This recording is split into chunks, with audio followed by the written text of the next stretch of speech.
Doctors நம்ம இப்போ என்ன செய்ய போகிறோம்னாக்கா கொழுக்கட்டை செய்ய போகிறோம். அதுக்கு அவிச்ச மாவு இடிச்ச மாவு அவிச்ச மாவு இது வந்து பச்சை பயிறு வறுத்து போட்டு வெள்ளைப்பாவு காய்ச்சி போட்டு நல்லா இறக்காம விட்டு பழஞ்சி வச்சு போட்டு சாப்பிட்டீங்கன்னாக்கா 3 நாளைக்கு வச்சாலும் அவ்வளோ டேஸ்ட்டாக இருக்கும். இப்போ பச்சை பயிறு வறுத்து போட்டுருவோம்.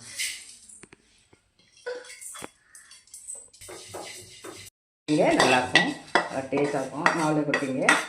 அப்புறம் தேங்காய் ஒரு வதக்கிப்போம்.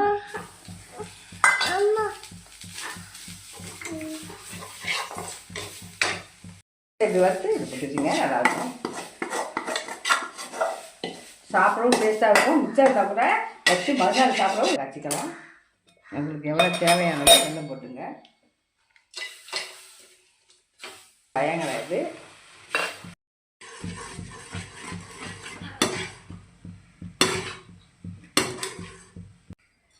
இதில் ஊற்றிக்கலாம். அப்படியே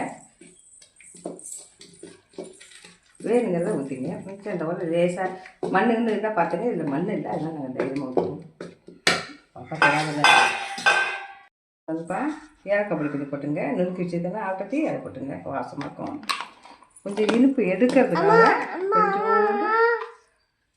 கொஞ்சோண்டு சால்ட் போட்டுங்க. அப்புறம் இனிப்பு எடுக்கும். அதுதான் நல்லா படிச்சுட்டு பிடிச்சி வச்சுக்கலாம். விட்டு வச்சிங்கம்மா. விட்டு வச்சுட்டு குட்டி குட்டியாக போட்டுக்கிட்டு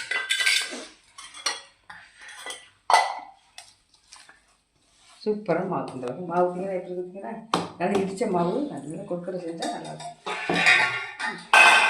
எண்ணெயில் போட்டு சாப்பிட்றதுக்கு இருந்து இடையில சாப்பிடணும். வெல்லம் பச்சை பயிறு எல்லாமே சின்னதாக இருந்துச்சு. உங்களுக்கு எப்படி எந்த அளவுக்கு இருக்கும் இவ்வளோ எடுத்தால் போதும். குட்டி குட்டியாக போட்டுச்சு. சரிங்கப்பா, சின்னதாக பிடிச்சாச்சு. இதை வந்து வேக வச்சுக்கலாம். சாயந்தரம் பிள்ளைங்களுக்கு இப்படி செஞ்சு கொடுத்தீங்கன்னாக்கா பிள்ளைங்க சாப்பிடணும். அவிச்ச பொருளும் சாப்பிடணும், எண்ணெயில் போட்டதும் சாப்பிடணும். அதனால் கலந்துட்டு எடுத்துக்கலாம். நல்லா வெந்துட்டுக்கோங்க.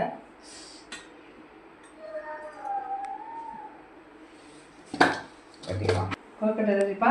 வெல்லம் பச்சை பயிரெல்லாம் தேங்காய் வறுத்து போட்டு நல்லா பாதுகாத்து வந்து இது நல்லாயிருக்கும். டேஸ்ட் பண்ணுங்க. வச்சு கூட சாப்பிடலாம். பிள்ளைங்களுக்கு அவிச்ச பொருள் ஸ்கூலுக்கு வரதுக்குள்ளே செஞ்சுட்டு வச்சுக்கிட்டாக்க நான் கொடுத்துடலாம். சாப்பிடுங்க. நம்மளும் எடுத்து சாப்பிட்லாம்.